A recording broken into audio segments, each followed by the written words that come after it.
आपलं स्वागत. पाहूयात आजच्या ताज्या घडामोडी.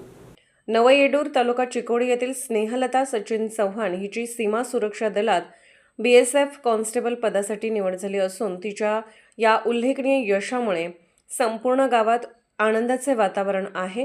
तिच्या यशामुळे कुटुंबासह नवयेडूर परिसराचा गौरव वाढला आहे.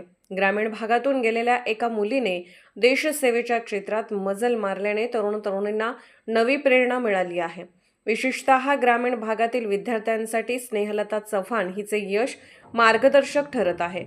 स्नेहलता ही सचिन चव्हाण यांची कन्या व माजी सुभेदार कैलासवासी शंकर चव्हाण यांच्या नातीची सीमा सुरक्षा दलात घवघवीत निवड झाली असून तिच्या या निवडीबद्दल नातेवाईक, मित्रपरिवार, ग्रामस्थ व विविध सामाजिक संघटनांकडून अभिनंदनाचा वर्षाव होत आहे. तिच्या यशामागे कुटुंबियांचे मार्गदर्शन, कठोर परिश्रम आणि सातत्यपूर्ण अभ्यास असल्याचे ग्रामस्थांनी सांगितले. स्नेहलता चव्हाण हिच्या या यशाबद्दल गावात उत्साहाचे वातावरण असून तिच्या पुढील वाटचालीसाठी सर्व स्तरातून शुभेच्छा व्यक्त करण्यात येत आहेत. SB न्यूजसाठी विष्णू शिंगाडे, येडूर. राजकीय, सामाजिक, आर्थिक असा सर्व घडामोडींचा आढावा पाहायला विसरू नका SB न्यूज चॅनल आणि नक्कीच सबस्क्राईब करा.